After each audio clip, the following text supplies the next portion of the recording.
This is the Fast and Fearless podcast, and I am your motorsports enthusiast host, Brendan Keegan. During this podcast, we're going to start off by taking a hot lap. After that, with our guests, we're going to discuss podiums and the pressure that comes with trying to get on the podium. We're going to explore leadership inside the car and outside the car, and we're fundamentally going to gain some insights into split-second decisions that make the difference between winning and losing. Today's guest is Marino Sato, current United Autosports LMP2 driver, podium winner, many podiums under his belt, and former Italian 4 driver, Formula 3 driver, and for 4 years, an FIA Formula 2 driver, who is currently tearing it up all across Europe. Marino, welcome to the show. Well, thanks for having me, Brendan. Yeah, well, let's go back to where it started, and it started in karting.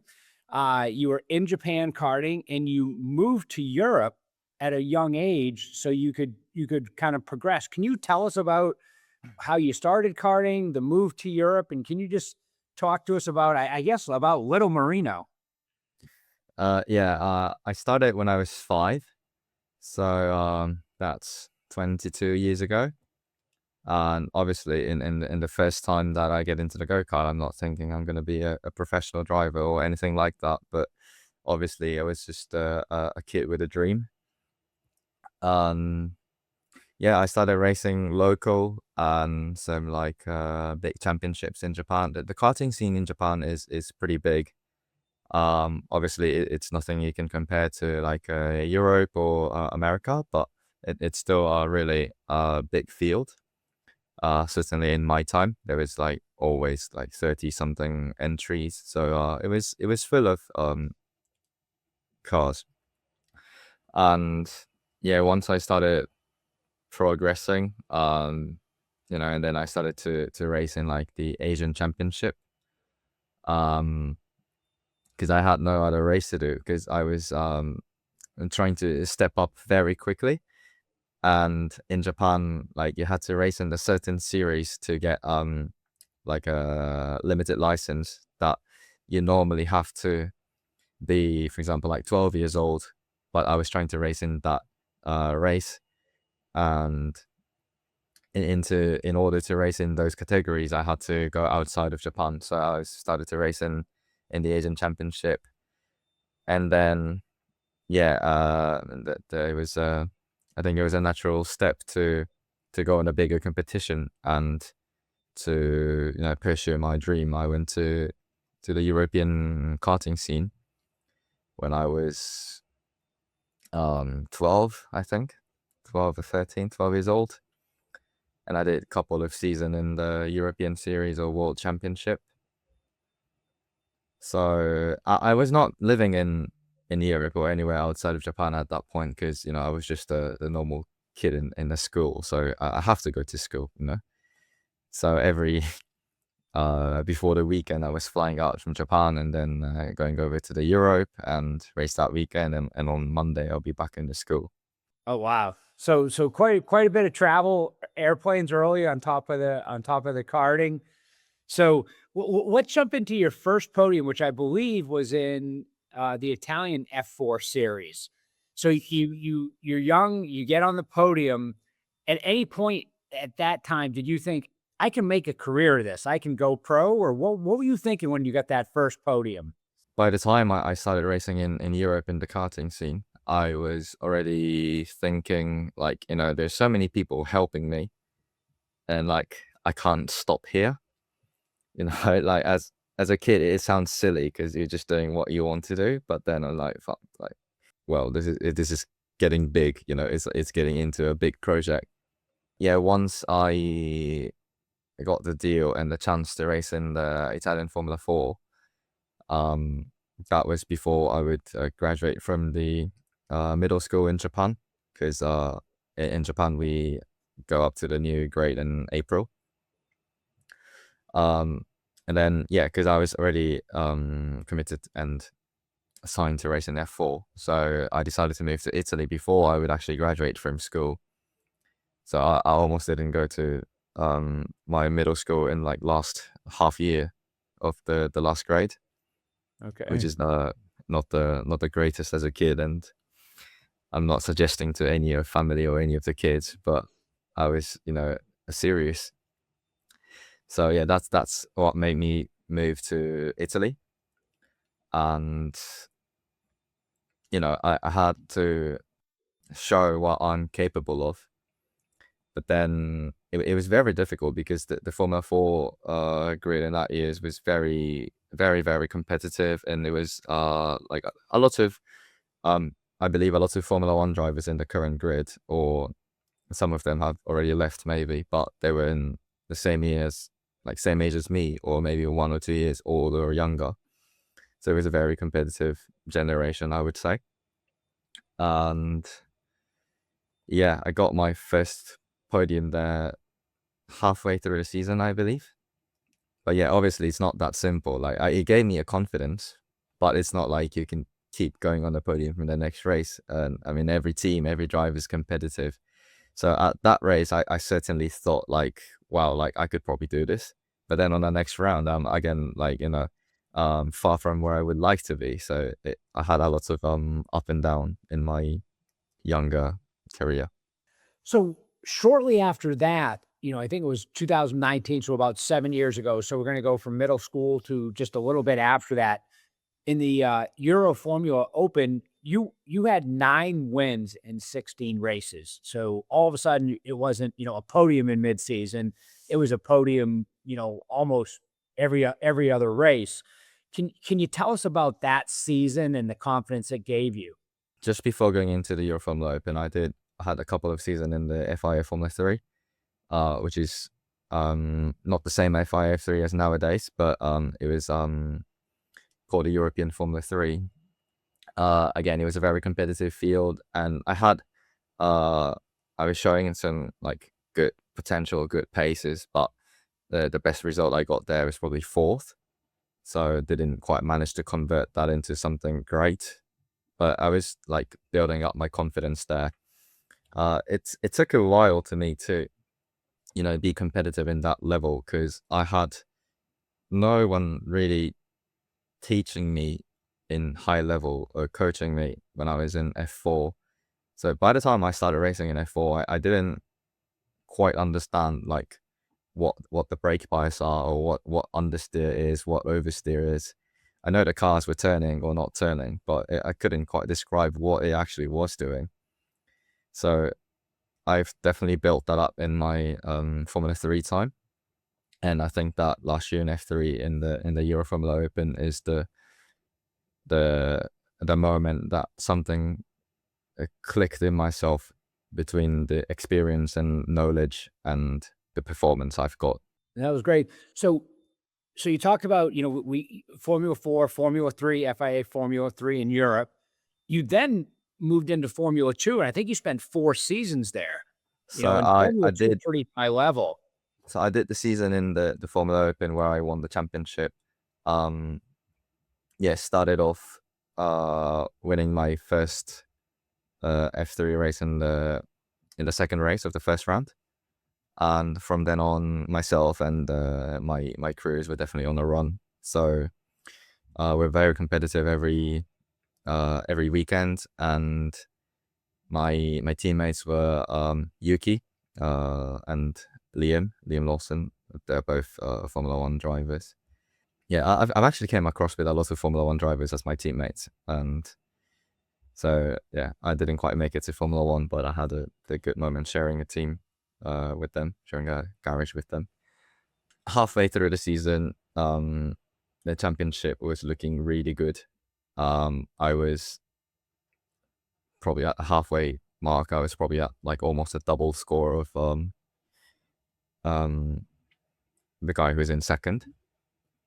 So obviously the next step that I would think was going into F2.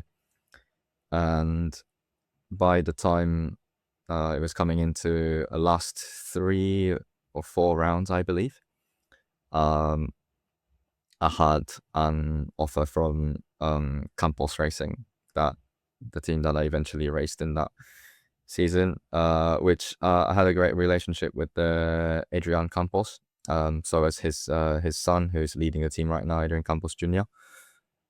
And I've tested with them in the end of 2018, before I was going into the Euro Formula Open. So then I had an opportunity to race in the last 4 races of F2. So you said it was the 4 season in F2, but it was 3 season and a few races. So yeah, that's how I moved up to Formula 2. So if we go back to like your F2, it might have been your debut. It was one of your first races. It was that spot, and it happened to be a tragic weekend where there was a motorsports death. How did that experience, affect you? How did it make you look at racing and risk? I got to assume that just had you stop for a second and just say, "Wow, this isn't just going 200 miles an hour. This really is life and death."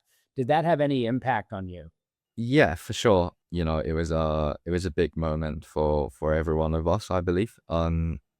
Especially for all of us that was racing in that weekend.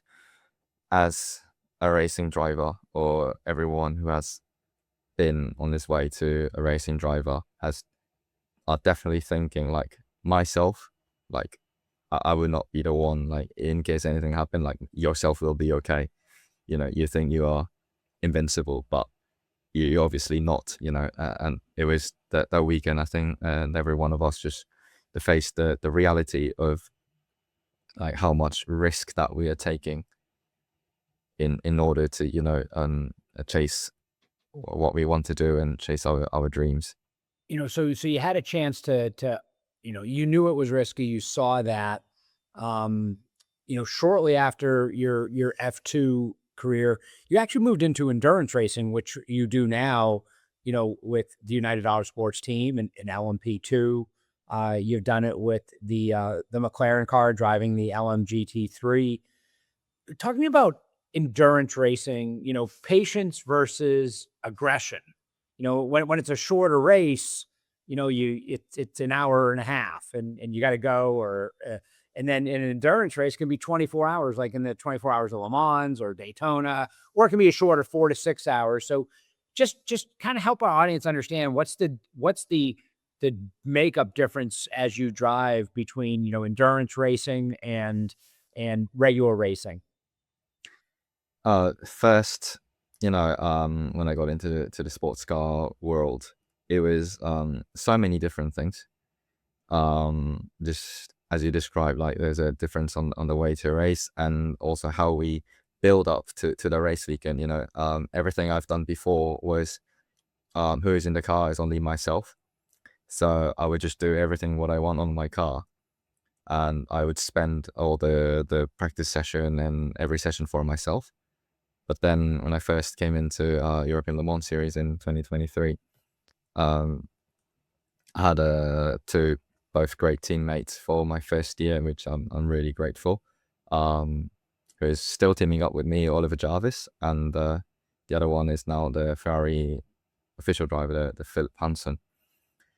But obviously they're both great. But when I first came in, like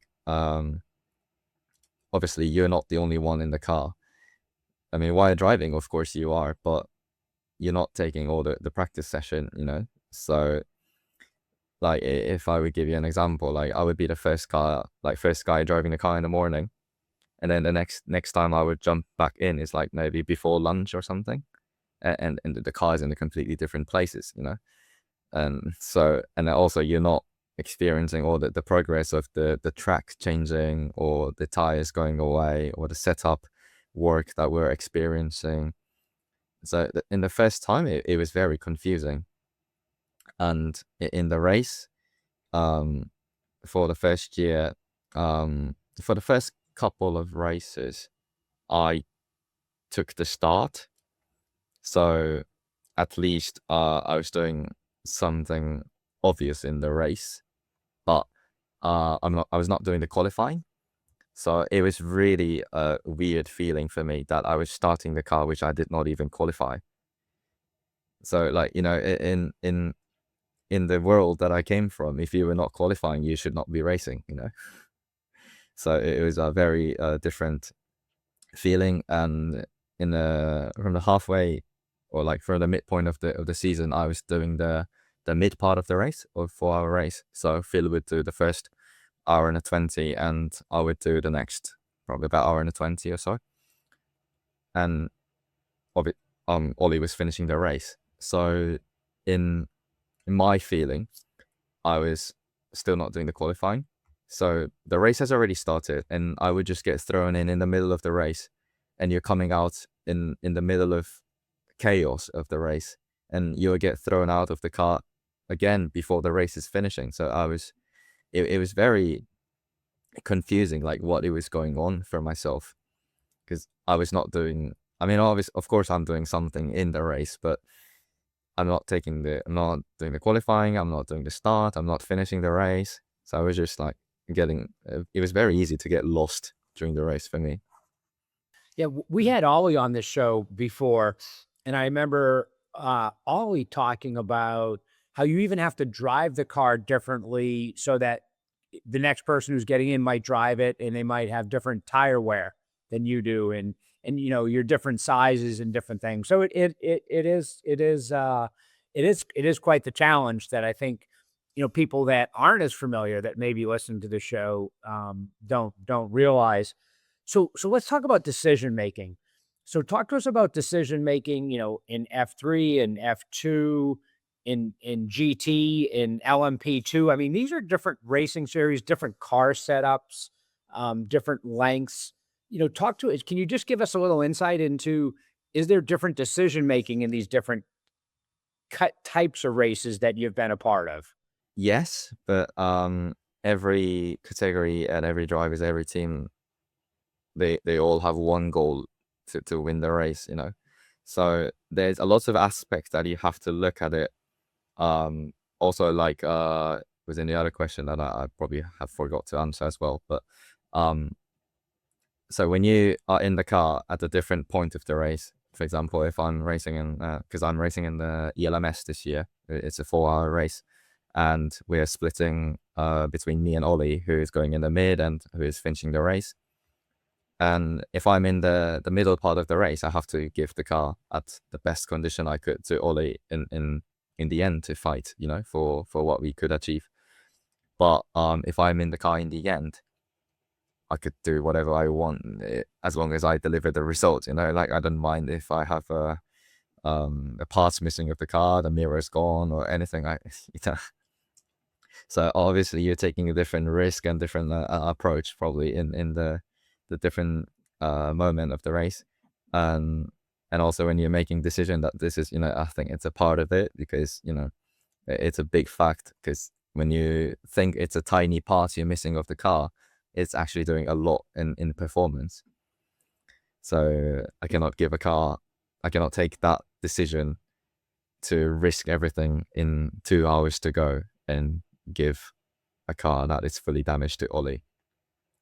When you're in the different category, you have other thing to look at. For example, because in ELMS I'm in the top tier car, so I have other LMGT3 and LMP3 that I have to overtake, go through the traffic in the race. So you need to be good at making a decision really quick to go to the right or inside or outside, brake late or wait maybe to reduce the risk. But I also had an opportunity to race in the LMGT3 in the past 2 seasons with the McLaren and United Autosport. And in that, it's completely different, because you are the slowest car on the track, and you have the hypercars coming from behind you in a significantly different speed. So you need to be, always looking at your rear view monitors or mirrors and be prepared. People coming to overtake you with like 80k or almost 100k difference of the top speed. So it's a complete different task you get required, and you need to make the decision really quick to move to the inside or outside. Yeah, no, just the split second, the 6 inches to the right, to the left. But you talked about something there about team. So you've talked about the other driver or drivers in the car, depending on, is it a 4 hour race, is it a 24-hour race? you've got the pit crew, you've got your pit wall that's giving you driver strategy, you've got the mechanics, you've got your team principal. How do you give honest feedback in a team environment that's all about winning? And like how do you do that as a driver? How do you give that feedback to the team? There's always a room to improve, no? So Ollie's typically nice to the teams, and well, maybe one of us is probably taking one role each weekend, and like one of us would be harsh commenting to the team, and one of us would be saying a nice thing to the team. But obviously, we all want to improve and win the races. Every individual of us has to do a good job to win the race. But at the same time, every one of us, everyone would make the mistake. So whenever they make a mistake, we have to cover it with everyone. You cannot just point the fingers to one of us and give up whenever something happens. We try to recover it with pit crews or engineers or us. So it's a massive team sport. So, and you definitely need to have the leader in every decision or every moment. Obviously, we have our team boss or technical director, chief engineers, or the drivers, or the engineer or track engineer who's thinking about the strategies, and everyone.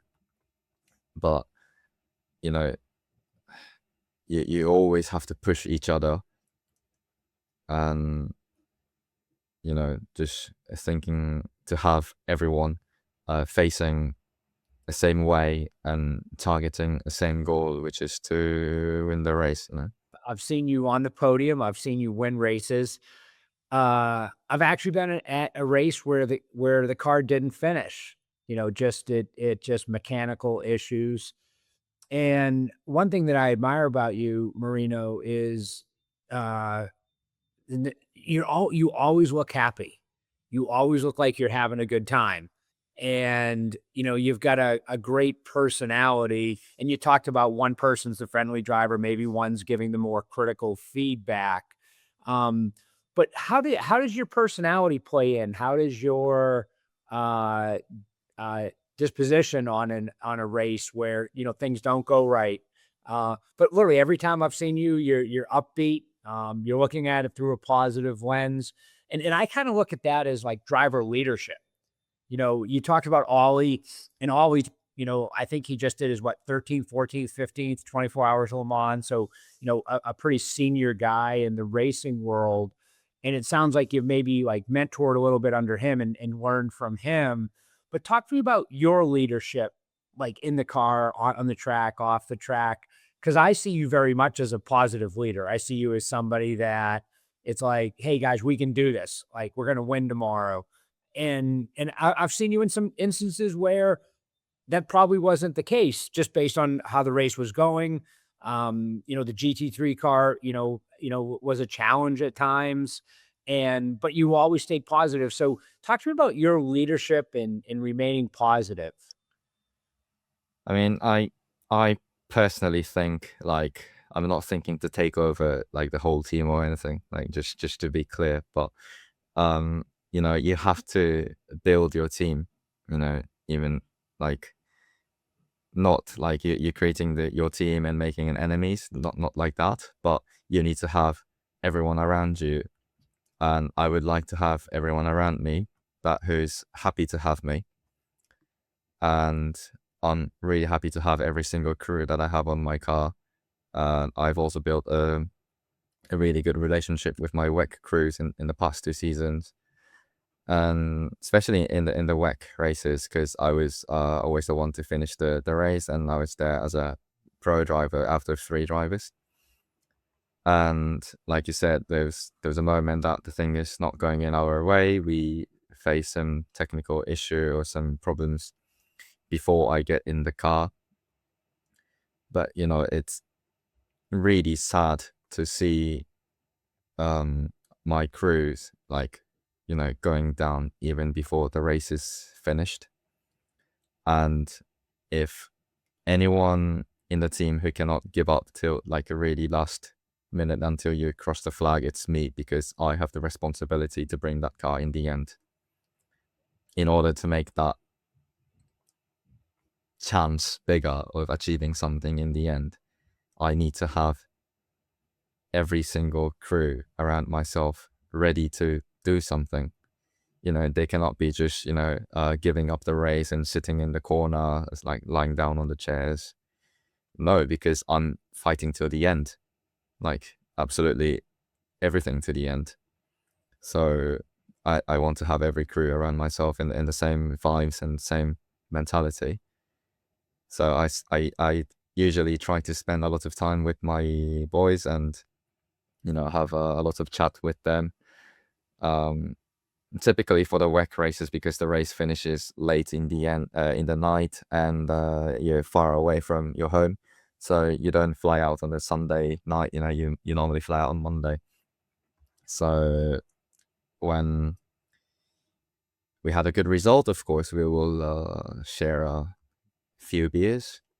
I wouldn't say one, few beers with all my crews. Of course, the team is having a dinner and that, but I want to take them out like myself. Or if they're in the hotel, I will go to their hotel and share a beer with them. When we had a bad result, I would probably have to do more of that to, because we win and we lose together as a team. So that's kind of my mentality or idea of the leadership as a driver. Yeah, I know in the races I go, I have 2 kids that come to the races. They're, 23 and 21, and they always look forward to seeing you just because of your upbeat personality, and they look at you as a leader in the car. So hey, so this podcast is called Fast and Fearless. So when you think of championships and do not finishes and crashes and podiums and wins and victories and great stints and mechanical failures, you know, when you just sit way back and you hear the word fearless, what does fearless mean to you? Fearless in racing could be a lot. If anyone who would make a stupid mistake in the practice session, in like, trying to overtake someone on where you shouldn't be, it's probably going to be me. That could be one of the fearless thing you can describe. Like my teammate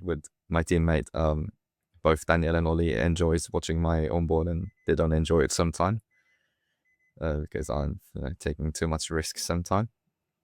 But yeah, probably what it comes through my mind, fearless is just, because we are all pushing every day, every race, every laps. But when you are away from racing, or when you are, not directly competing on something like you would like to achieve, when you think that you don't achieve anything, it's scary. All the effort you put, and you may think that it's not worth it. That I think that's really scary to come through every day. But the just the very important person in my life has taught me that, to keep pushing, always keep pushing. That's very difficult, because you have to keep pushing every day, regardless of what you do. Maybe just having a cup of coffee, but you have to keep pushing. So that's fearless. Keep pushing on something you can't see. I like that. Just pushing in all aspects.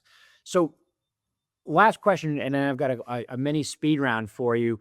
What would you say to the 5-year-old Marino out there, the Marino that's in middle school, that's getting ready to go to F4, F3, that's thinking about, is this a hobby? Is this a career? Can I be good at it? What advice would you give to a young kid today that really wants to be you and wants to race?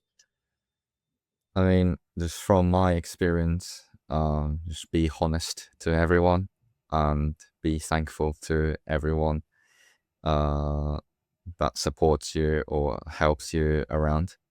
Because, even coming into going through all my single-seater careers, having an opportunity to test in the Formula One in the rookie test, or having an opportunity to race in the United Autosport in my first time in the LMS, or joining in the GT3 force with the McLaren. I've, always given the opportunity from somebody who has been helping me or supporting me. So yeah, I think, just be honest and be, thankful and be kind to everyone around you, because you never cannot achieve anything by yourself, just by yourself. You need someone, you need a good teammate, you need a good crew, you need a good engineers, you need a good team boss. So yeah, that is what I would tell to 5 years old myself. So quick speed round. Do you have a favorite motorsports movie? I'm not sure if I should call that a motorsport movie, but Talladega Nights. Okay, yeah, at Talladega Nights, yeah. Yeah. Yeah, that's a classic. Yeah. And then best teammate. I've came across with a lot of good teammates, but I've learned a lot from Ollie. That's for sure. All right. Next time I see Ollie, I'm gonna let him know that. Do you have a favorite track that like if you could race one more race, your favorite track? We just finished the race there, but Imola. That has been always Yes. my favorite track in Italy, and I've lived like 20 minutes away from there when I was in Italy. So it feels like my second home. Nice. Favorite race series you've raced in? Do you have one that, like you enjoyed more than another? Not quite sure. Okay, I'm gonna take that as you liked them all. And okay, here's a tough one to end on. Best team boss you've had. Well, it has to be Richard. I He gave knew me. you were gonna say Richard Dean, team boss, CEO, United. I knew you were gonna go there. So that's see now that's leadership, that's savviness, that's you being smart, man. Well, like really, like honestly, I think he has showed me what the real team boss is. I'm not saying it, every team boss in the past was bad. I mean, they were all great team boss, but to, have such a massive team like United Autosport and bringing and pushing that team forward is remarkable. And he gave me so much opportunity in the past few years to make me a professional driver. So yeah, he's definitely a team boss in. That's great. Hey, well, this has been a fascinating half hour, 35 minutes where we've had a chance to start off with Marino when he was 5 years old, karting in Japan. We moved over to Europe with him as he went into the Italian Grand Prix, F4, F3, F2. We then journeyed on his endurance career, his podiums. We've had a chance to talk about split-second decisions when you've got a hypercar coming up behind you and you're in a GT3. We've talked about his favorite track. We've given advice to a lot of people out there, a lot of young kids that really are getting into racing. We're seeing racing really take off. But most importantly, you got to experience what I get to experience by No Marino is